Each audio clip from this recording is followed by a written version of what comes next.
Миний ярьж байгаа мэдээлэлд олон хүн эргэлзэж байж болох юм аа.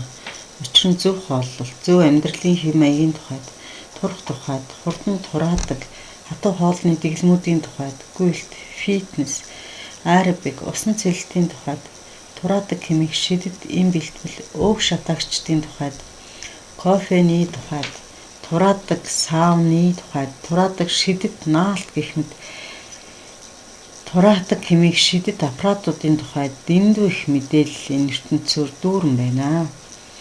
Бид их улс төрждөгч улс төрийн ярианаас ч илүү дэндүү их гэмээр мэдээлэл энэ тухайд байгаа гэдгийг хэлэх хэрэгтэй. 3 хоногт тураадаг хоолны дэглэмэл гин энэ нэмийг бол өтгөн сайн гараад гидсгүй болчихно л гин тэр шидэт бүсийг бүслэхээр өөх хайлчхан л гин. Эдгээр нь бодит биш. Өөрөөр хэлбэл амьдрал дээр тэр болгон үр дүнгээ өгдөг болов. Олон турах хүсэлтэй хүмүүс олон жил өөрийгөө гойлог болно хэмээн төөрөгдөж эдгээр турах аргууд тураах шидэт зүйлсийг хэрэглэснээр үр дүнд хүрээгүй олон хүнийг би мэднэ. Та бүхэн ч гэсэн мэдэх байх. Би нэг л юм хэлж чадна. Турахад хооллолт гол биш. Харин хамгийн гол гэдгийг дахин зохон хэлмээр байна. Хооллолт чиний турах хүслийг 95% биелүүлэх шидтийн юм шүү гэдгийг ойлгосоо гэж хүсэж байна. Бүх турах аргууд нийлээд ч зөв хооллолтыг гүйцэхгүй. Чиний өмнө ямар зорилт байсан хамаагүй. Эхлээд тур, дараа нь спорт зааландаа очдогсон уу, гантела өргөдөгсөн үү, гүүн үү, аэробик болон карта дасгалаа хийн үү? Энэ таны дур юм. Ганцхан сайхан мэдээ байна. Турна гэсэн хүсэлтэй хүн бүхэнд спорт зааланд очиж хөлсөө гаргаж тэртээ тэргүй илүүдэл жинтэй бие зовоон дахин зовоон ачаалах хэрэггүй гэж зөвлөх байна. Эхлээд зөв хоолтыг сонгоч, илүүдэл жингээсээ салж. Одоо зөв хоолтын тухай ярья. Бид яаж иддэг вэ? Бид хэр зэрэг их иддэг вэ? Юу иддэг вэ? Эдгээрийн аль нь чухал гэж чи бодож байна? Тэгвэл гуруула маш чухал. Иймд дугаар номер 1-ээс эхлэе.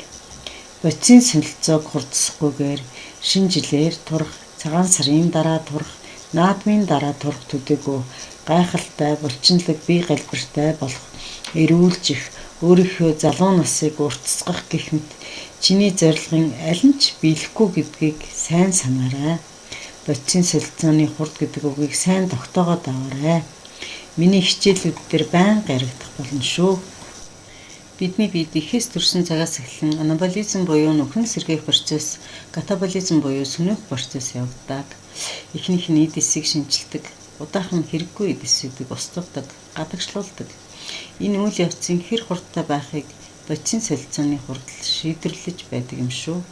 Бидний үзэн яддаг өөхөн давхархан зүгээр нэг массаж хийгээд ч юм уу, саунд ороод ч юм уу, гүүгээд ч юм уу, тураах бүсэлж им уугаад ч биенээс гараад явчихдаггүй. Хайлдаггүй, сэгсрээд алга болдгүй гэдгийг сайн ойлгоорой. Өөх заавал биеийн хэрэгцээнд зарцуулагдж байж алга болдог гэдгийг сайн тогтоогоод аваарай. Ямар хурдаар турахыг чинь зөвхөн бодисын солилцооны хурдл тодорхойлдог юм аа. Мөн түнчлэн хэр зэрэг хурдтайгаар булчингийн массыг нэмэх нөхөн сэргээх чинь мөн л бодисын солилцооны хурднаас шалтгаалдаг. Бодисын солилцоо удаашралтай үед хүн жаахан идүүгүй юулж нэмчихдэг, болхитуу удаан хөдөлгөөнтэй хичнээн хичээвч булчингийн масс нэмж чаддаггүй болчихдог. Иймээс турж чадахгүй байгаа шалтгааны 95% нь бодисын солилцооны удаашралтай холбоотой байдаг. Бодисын солилцоог юу удаашруулдаг вэ? Нас, алкогол болон спиртэн бүтээгдэхүүн, өдөрт ганц 2 удаа хооллох, өөрөөр хэлбэл хооллолтын тоо бага байх, өглөөний хоол идэхгүй байх, стрессийн хүчин зүйл, орой хэтрүүлж идэх, хөдөлгөөний дутагдлаас болж бодисын солилцоо удаашралдаг. Бодисын солилцоог хурдсгах хамгийн энгийн бөгөөд гайхалтай арга бол өдөрт 5-6 удаа хооллох явдал юм аа. Энэ нь яг адилхан хэмжээтэй буюу порцтойгоор өдөрт 3-4 цагийн зайтайгаар 5-6 удаа хооллоно гэсэн үг юм аа. Ийм дунд гарын шаазангаар өдөрт хоолнд 2 аяга, өдрийн хоолнд 2 аяга, оройн хоолнд 2 аяга хоолыг нэг дор идвэл чи мэдээж таргална. Харин эсрэгээрээ үдийн цайнаар 1 аяга хоолоо 3 цагийн дараа дахиад 1 аягийг гэх мэт өдөрт нийтдээ 4 аяга хоолыг идэхэд бодисын солилцоо чинь хурцсаад өссөн хүцээгүй чи турж эхэлнэ. Агай зүйл болгон энгийн байдаг. Гурил нь хагардаггүй, цоордоггүй, сайн хуушуур бууц хийхин тулд гурилаа сайн амрах хэрэгтэй гэдгийг хүн болгон мэддэг. Энэ бол арга технологи юм. Харин бодисын солилцоог хурдсгах хамгийн энгийн бөгөөд гайхалтай арга технологи бол нэг дор 4 аяга хоолыг биш 4 удаагийн үйлдэлээр 4 аяга хоолоо идэх юм гэдгийг сайн ойлгосон байх явдал юм аа. Хэрвээ турах шидэт тохиургож байдаг бол энэ зөв хооллолтоос 95% хамаардаг. Харин үлдсэн аргууд нь нийлээд дөнгөж 5% жин дарж магадгүй юм. Би эхнийхээ 20 кг-ыг хаяхдаа энэ л аргыг хэрэгэлсэн. Энэ хэцүү болов, цаг хугацаа их орох болов чи юу гэж бодож байна? Огтхон ч хэцүү биш, харин амархан шүү. Зөвхөн арга технологитой л сайн танилцах хэрэгтэй. Дараагийн хичээл дээр энэ аргатай танилцуулахаас гадна яаж энэ үйлдэлийг автоматар хийх вэ гэдгийг ярьж өгнө. Технологитой танилцуулна. Харин та одоо эргэлцээр л байна уу? Яг одоо зөв хоолтыг их л үр дүн шууд мэдрэгдэнэ. Би чинь хөнгөрөөд сэтгэл санаа чинь сайхан болоод жин чинь хасагдаад ирнэ. Харин энэ бол миний 1 удаагийн стандарт хоолны сав. Үүнийг идэхэд их цаг хугацаа зарцуулах болов? Та юу гэж бодож байна? Энэ савтай хоолыг идэхэд ердөө 4 минут зарцуулагддаг. Өглөөнийхөө хоолыг 8 цагийн үед идсэн гэвэл үүнээс хойш оройн 8 цаг хүртэл 3 цагийн зайтай идэхэд 4-5 удаа идэх гэсэн үг ээ. 4 минутыг 5 удаа идсэн гээд нийт 20 минут. Энэ хоолыг бэлдэх цагаа оруулаад нийтдээ 40 минут болж байна гэж үзье. Харин цайныхаа цагаар нэг гуан эсвэл цайны газар ресторанд ороод өдгийн хоол идъя гэж бодъё. Тэр газар руугаа очино, захиална, хүлээн, идэнэ, дор хаяж 40 минут болно. Буцаад ирнэ. Ингээд эхний 4 бол яаж хооллох вэ байлаа? 3-4 цаг тутам 1 удаа хооллоно. Энэ нь бодисын солилцоог хурцгах хамгийн энгийн бөгөөд агуу арга юм аа. Энэ дэлхий дээр үүнээс өөр бодисын солилцоог хурцгах арга байхгүй. Насыг бодисын солилцоог удаашруулах нэгэн хүчин зүйл гэсэн бол одоо яаж нас харгалзахгүйгээр бодисын солилцооны хурдыг нэмэх аргыг зааж өглөө. Энэ 4 бүх насныханд үйлчлэнэ. Нас залуу байх тусам үр дүн хурдан өгнө. Үүнээс гадна турах бүх аргыг хэрэглэж үтсээ миний хувьд. Даанч тэдгээр нь миний хүсэл мөрөөдлийг биелүүлж чадаагүй. Харин энэ арга бол 101% зөв байсан гэдгийг надад баталж өгсөн юм аа. Арх спиртний төрлийн зүйл хэрэглэх нь бодисын солилцоог удаашруулдаг. Калорийг нь тооцоод уусан ч гэсэн адилхан удаашруулна. За ингээд цаашаа явцгаая. Та бүхэнд 1-р дүрмийг танилцуулчихлаа. 3-4 цагийн зайтай хооллохдоо юу ч хамаагүй, жишээ нь бэлуу, жигнэмэг, шоколад, өөх тусаар болгосон хоол идээд байх уу? Үгүй дээ, найзууд минь. Үүнийг ярихын өмнө бидний биеинд их өөх хэрхэн зайлуулагддаг механизмыг ойлгох хэрэгтэй. Хэрвээ бидний өдөр тутам идэж байгаа хоол бидний өдөрт зарцуулдаг энергиэс арай бага буюу арай бага калоритой байх юм бол үүнийг калорийн дутагдал гэж нэрлэдэг. Үүнийг калорийн хэмжээг багасгах гэж хэлээд байгаа юм аа. Миний гойлог оршихуй нууц номон дээр калорийн тухай энгийн үгээр маш ойлгомжтой тайлбарлаж өгсөн байдаг. Та бүхэн хэрвээ энийг хүсчээл тэр номыг бас нэг сөхөөд хараарай гэж зөвлөж байна. Харин жингээ барих үед өдөрт зарцуулдаг калоритойгоо яг адилхан калоритой хоол гаднаас авна гэсэн үг юм. Харин булчингийн мас нэмэх үед чиний зарцуулах ёстой калориос арай их калоритой хоол гаднаас авна. Булчингийн мас нэмэх процесс нь өөрөө жин хасгаас илүү төвөгтэй үйл явдал байдаг. Иймд эхлээд өөхөн давхаргаасаа салахгүй бол булчин бүтээхийн тулд нэмхийн тулд заавал илүү калоритой хоол идэж бага багаар булчингаа нэмэгдүүлдэг жантай. Үүнтэй уялдаад өөхөн давхаргач бас нэмэгддэг. Иймд булчинтай болох хүсэлтэй боловч илүүд л өөхөн давхаргатайгаа өөхөө штанга булчингийн масаа нэмнэ гэдэг асуудал зэрэг оршин тогтнох нь үндэсгүй юм аа. Эхлээд өөхөн давхаргаа багасгач дараа нь булчингийн масаа нэм гэдэг үнэн энд байдаг. За одоо турах процесс руугаа дахиж орё. 3-4 цагийн зайтай хоолоо яаж идэх юм? Тэртээ тэргүй юм идээ таргалцсан юм чи огтын мэдэхгүй бол туржил таараа. Юусэн амаа скотч 2 хоног яваад үзье гэж чи бодож байна уу? Ингэлээр ямар өвдөн гарах вэ? Дотор муу харна, хүч тамир барагдана, толгой эргэнэ, биеийн эсэргүүцэл сулрна, өвдөн тийм ээ. За яах вэ? 2 хоног гүрэлээ, 2 кг жин хасагдчихлаа. Дараа нь яах вэ? Урд байснасаа илүү жин нэмэгдэнэ. Зүгээр ч нэг нэмэхгүй, харавсан сумшгал нэмэгдэнэ. Үүнийг амьдралдаа ганц удаа боловч жингээ хаях гэж хоол огт идэхгүй туршилт хийсэн бүх хүмүүс мэднэ гэдэгт би итгэж байна. Яагаад тэрвэ? Бидний амьсгалаас эхлээд амьд цэрүүн байх, биеийн халууныг хэвийн байлгах зэрэгт организм энерги зарцуулж байдаг. Харин энэ энерги хаанаас авах вэ? Гаднаас огт энерги авчмаар хоолунд орж ирэхгүй болохоор дотор талынхаа биенээс л авна шүү дээ. Өөрөөр хэлбэл бодисын солилцооны бий болгосон энергиэр л авна гэсэн үг. Бодисын солилцоо бараг нойлсон. Хэтэрхий удаашрчсан үед хэрэглэх энерги байхгүй л гэсэн үг байхгүй да. Энэ бол буруу зам. Хамгийн гол нь бидний бие организм 21-р зуунд чи, би, та амьдарч байна гэдгийг ойлгодгүй. Хоол хангалттай олдно гэдгийг ойлгодгүй л байхгүй да. Иймээс хүнд хэцүү хоол хүнс хангалтгүй байсан үшгээ санаал өөхийг хэрэгтэй гэж нүүслэх дуртайд байгаамаа. Өөрөөр хэлбэл компьютер гар утас цахилгаанаа хэмнэж биднийг тэдгэрийг хэрэглэхгүй байгаа үед дэлгэцээ унтраадахдаа яг ижил гэж ойлгож болно. Энерги өгөхгүй байна. Энерги хангалттай орж ирэхгүй байна. Гэцнийг гөрүүлзэх хөдөлгөөний байхгүй болгоё. Энерги хангалттай орж ирэхгүй байна. Хөдөлгөөний эрч хүчийг бууруулъя. Энерги хангалттай орж ирэхгүй байна. Нойрыг багасгая. Энерги өгөхгүй байна. Дархлааны эсүүдийн үйл ажиллагааг бууруулъя гэх мэтээр бидний төлөө санаа тавиад эхэлждэг юм аа. Харин энэ дутагдаад байгаа энергийг өөхөн давхаргаас аваад ашиглаад энерги гаргаад авъя гэсэн дүрм бие махбодод байдаггүй маа. Харин эсэргээрээ зөв хоолтыг сонгол бодисын солилцоог удаашруулахгүй. Өөрөөр хэлбэл хэмнэлтийн гормыг сонгохгүй гэж ойлгож болно. Бие организм паникт орох буюу бодисын солилцоог удаашруулах дохиог тархинд хэн өгдөг вэ? Цусан дахь сахар буюу глюкоз огцон багасгад бие организм паникт орох буюу тархинд цусан дахь сахарын хэмжээ унлаа гэсэн дохио өрдөг.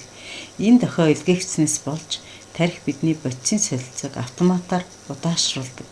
Сахарын хэмжээг огцон унахгүйгээр бид хооллох юм бол тархи бодисын солилцоог автоматар удаашруулахгүй хэмнэлтийн горимд шилжихгүй гэсэн үг ээ. Энэ бидний өдөр бүр хэрэглэх ёстой энерги шатхуун буюу гаднаас орж ирж байгаа хоолны хэмжээг маш бага хэмжээгээр буюу үсрээд 15-аас 20% багасхыг хэлж байгаамаа.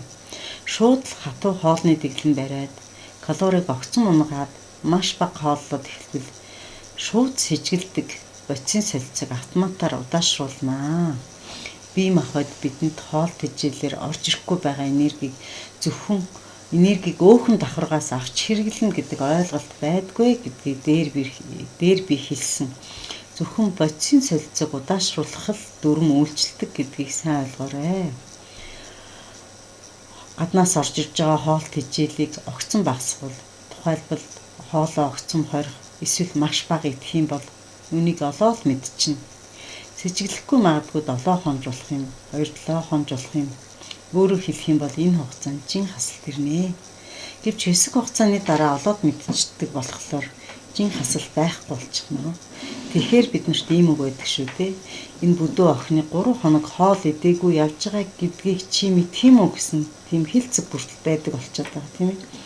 Энэ охин маань харахад өрөвдмөр боловч цаана турыг гэсэн гүн хүсэлтэд автагдчихад энэ бие махбодынхаа хуулийг мэдэхгүй байгаамаа. Тийм болохоор энэ охин шиг олон охин байгаа байх гэж бодоод та нартаа энэ дүрмийг, энэ арга технологиг танилцуулж байна. Ингээд хэрвээ бид нар хоолоо багасгаад хоолоо огт идэхгүй байх юм бол турх хүсэлтэд баяртай л гэж хэлэхээс өөр аргагүй болох юм да. хэмнэлтийн гормыг хүлээж авах болно шүү. Цусан дахь сахарын хэмжээ огцон буурснаар өөрөөр хэлэх юм бол өлсөд эхлэхлээр бодисын солилцоо шууд удаашрдаг шүү. За ингээд ойлгочихлоо. Хурахын тулд ганц 2 жигнэг эсвэл ганц гэрчим сүүлний уух эсвэл амттан амрууга хийчихвэл болох юм байна гэж чи бодож гинөө. Ингээд их амархан турчих юм байна гэж ойлгож гинөө. Тэгвэл дахиад л үгүй гэж хэлье да. Одоо эндээс юу идэх вэ гэдэг асуудал гарч ирнэ. Бидний биеийг бий болгодог барилгын материал болох уурга, энерги өгдөг нүүрс ус мөн өөх тосыг өдөр бүр тодорхой хэмжээгээр авах хэрэгтэй байдаг. Бидний өдөр тутам иддэг хоол хүнсэн дээр уурга, нүүрс ус, өөх тосны харьцааг бичсэн байдаг болсон. Орчин үед энэ тухай бүх хүнсний бүтээгдэхүүнүүдээр бичээстэй байдаг болсон. Уурга юунд байдаг вэ? Бид нар сайн мэднэ дээ. Бидний өдөр тутам иддэг бүх төрлийн мах, хоний мах, үхрийн мах, гахаа, дахиа, загас, өндөг, тослог багтаа арт гэх мэт бүгдэнд нь уурга илдэг байдаг. Мөн бидний өдөр тутам иддэг гурил будаанд ч тодорхой хэмжээний уурга бий. Нүүрс усыг идэх хэрэгтэй. Нүүрс ус нь бараг бүх төрлийн үр тариа, гурил, будаа, нивс, овёсонд бий. Чихэр жимс амттан эсэн чихэрт ч гэсэн нүүрс ус байдаг. Өөх тосыг идэх хэрэгтэй. Өөх тос бол өөх тослын да. Ургамлын, завсны, малын гаралтай гэх мэт бүх төрлийн өөх тосыг өөх тос гин. За одоо хамгийн чухал болох нүүрс уснаас эхэлье.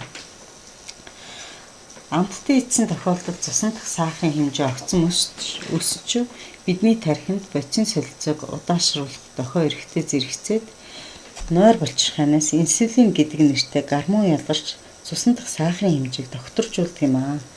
Сахарын хэмжээ огцон өсвөл бие организм хямарч хэвэн байх үйл ажиллагаагаа алддаг. Өөрөөр хэлбэх юм бол гэр бүлд хэн нэгэн агсан согтуу тавьдаг архиудаг хүн бай гэж бодъё. Хэрвээ энэ хүн хурц ирээд агсан согтуу тавиад байвал бид нар цагдаа дууддаг. Цагдаа уг итгээдэг аваачаа тусгаарладаг гэж 50 амгалан болно. Үүнтэй адилхан инсулин гэдэг нэртэй гормон нойр булчирхаанаас ялгарч ирээд сахарын хэмжээг буулгаад тархинд мэдээлэл өгөхөө болчихлоо. Сахарын хэмжээ докторчлоо. Үүнтэй яг адилхан гэрт 50 амгалан боллоо. Гэхдээ цагдаа нь бидний жишээгээр инсулин мөн боловч уг танхаа этгээдэг цаашид айрх уухыг нь болиулах агсан цагт нь цогтуу тавиулахыг болиулж яг чаддаггүйтэй яг адил. Тусгаарлах үйлдэл хийж байгаа нь төр зуурын гал унтрааж байгаа л үйлдэл нь.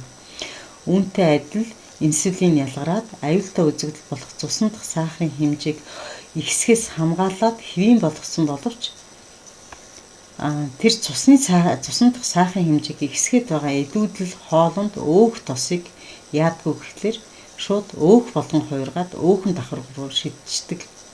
Инсулиний хувьд хогийн цэг нь бидний өөхөн давхар юм аа. Яг л цагдаагийн ажилтнууд агсан тавьсан, цогтуу тавьсан этгээдийг тусгаарлах байрандаа авчиж ирүүлжүүлээд маргааш нь гэр бүлтэнд авчирч өгдөг адил. Харин архин донтсон амьдралаа уг этгээд өөрөө л засахгүй бол өөр хинт засч чаддгүйтэй адил. За дахиад нэг жишээ хэлье. Гал унтрахад гал сөнөөгчд ирж галыг унтраах боловч үнс нурам шатсан эд зүйлсийг нь эмхэлдэггүй штэ. Эдгээр хогийн цэг дээр л хаяна. Инсулин нэртэй цусан дахь сахарын хэмжээг докторжуулагч гормон нь нүүрс уснаас хэрэгтэй энерги гаргаж авчаад илүүдэл нүүрс ус буюу илүүдэл хоол хүнсийг шууд өөх болгон хуургаж нөөцөлдгөө. Инсулин ажиллаа хийсэн цагдаа аваачаад тусгаарлах байранд агсан согтуу хүнийг аваачаад тусгаарлсан шиг. Харин инсулин үлдсэн зүйлийн үлдсэн хоолт ижил үлдэгдлийг өөхөн давхар руу шууд аваачаад хашчихж байгаа тийм ээ. Үлдэгдлийг өөр хайшин ч хийж устгаж өгөө хийж чаддгүй. Иймээс нүүрс усыг 2 ангилдаг л да. Нийлмэл болон энгийн гэж. Энгийн намтан, чихэр, элсэн чихэр, цаан гурлаар хийсэн бүтээгдэхүүнүүд гэхэнд цусан дахь сахарын хэмжээг огцон өсгөж бидний өөхөн давхаргыг хормын төдөд нэмэгдүүлэх хувцастай тийм бүтээгдэхүүнүүд юм аа. Муу нүүрс ус гэж нэрлэдэг. Яагаад энгийн гэж нэрлсэн бэ гэхлээр химийн бүтц нь маш энгийн бөгөөд амархан задардаг учраас энгийн гэж нэрлэж байгаа. Нийлэмэл нүрс ус гэж би нийлэмэл гэж нэрлсэн бүтцэн өөрөө олон зүйлээс бүтдэг. Тэр дороо задраад цусан дах сахарын хэмжээг огцом өсгдөггүй. Явцын дунд аажим задардаг. Учраас сайн нүрс ус гэж нэрлэдэг байгаа тийм. Аюул багтаал хүнсгсэн өгөлтэй. Үүнд үр тариа, гурвалжин будаа, хүч будаа, нэвс, овёос, буурцэг, вандуй, бүхэл бүрийн гурил, хөх тарианы гурил, хатуу сортын гойн, спагеттины гойн гэх мэт зүйлс орно. Цусан дах сахарын хэмжээг огцом унгахгүй, өсөхгүй энерги авах турах гол арга бол нийлэмэл бүтцтэй нүрс усыг хэрэглэх явдал юм аа. Хамгийн гол нь өөрийн нийлэмэл бүтцээсээ болоод цусанд ороод удаан задардаг учраас тархинд инсулинийг ялгаруулж цусан дах сахарын хэмжээг бууруулах дохиг өгч сандрагддагуйд байгаа юм аа. За мөн хизээ идэх вэ гэдэгт учир би нүрс усыг шүн байгалийн жамаараа хүссэн хүсээгүй хүн амардгаа. Боцин солилцоод агаад ч удаашрдаг. Иймээс унтахаас ойролцоогоор 3-аас 4 цагийн өмнө өдрийн хэрэглэх ёстой нүрс усаа авсан бол маш сайн шүү гэдгийг зөвлөж байна. За өөх тосны хувьд юу арах вэ гэхлээр майлангийн тос сүүлийн үед энэ бол хит болоод байгаа, мод болоод байгаа.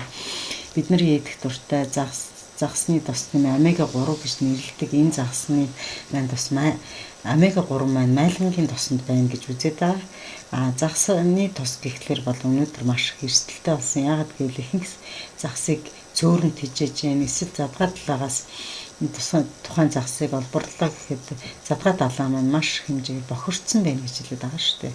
Тийм болохоор майлангийн тос маань омега 3-ыг ордуулах бас үстэй гэдэг. Манай Монголд ч гэсэн майлангийн тосыг бас тариалсан байлээ. Үүнээс гадна ургамлын гаралтай тоснууд тийм ээ загсны тос, амтны гаралтай өөх тос гэх мэт орно. Тархинд хэрэгтэй тэжээлэх хөөс гадна дааврын үйл ажиллагааг зохицуулдаг, холестеринийг цуснаас гадагшлуулах, хүнс, үс хугарах, арсны чиглэг байдлыг хамгаалах үүрэгтэй.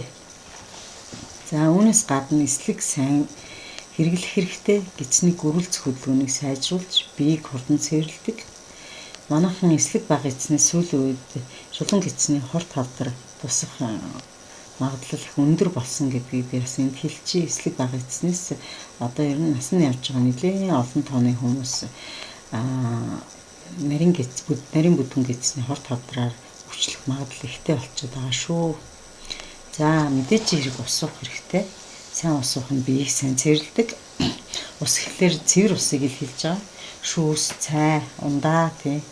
Эдгээр нь бол ус биш шүү. Усанд орохгүй. Ус сайн уух хэрэгтэй. Усыг яаж уух вэ гэвэл мэдээж хэрэг өөр их килограммжин 40 мг гэж нэрлэдэг. Доотлон 2-оос 2.5 литрийг өдөртөө уух хэрэгтэй. За дараагийн хичээлээрээ аль эдгээр бүтээгдэхүүнүүдийн аль алинаас хэр зэрэг их идэх вэ? Калори яаж тоолох вэ? Хоолоо яаж бэлдэх вэ? Тухай ярина. Харин өнөөдрөөс эхлэн өөрийн иддэг хоолыг 5 хуваагаад идэж эхлээрэй. Заавал өөрчлөлт ирнэ. Шинэ арга гэж огт байхгүй. Зөвхөн альва зүйлийн үндсийг судалж мэдж тархинда сайн зөв үр суулгаснаар өөрчлөлт ирдэг. Миний хичээл таалагдсан бол лайк, таалагдаагүй бол дизлайк, олон хүнд энэ мэдлэг тус болоосоо гэж хүсэж байв. Шеэр хийж түгээнэ үү. Гойлог оршихуй нууц төслийг санаачлан хэрэгжүүлэгч Монголд анх удаа жингээ хасах асуудлыг өөр өнцгөөс, зөв өнцгөөс, ойлгомжтой өнцгөөс хүмүүст тайлбарлагч итгэл та нартай хамт байлаа.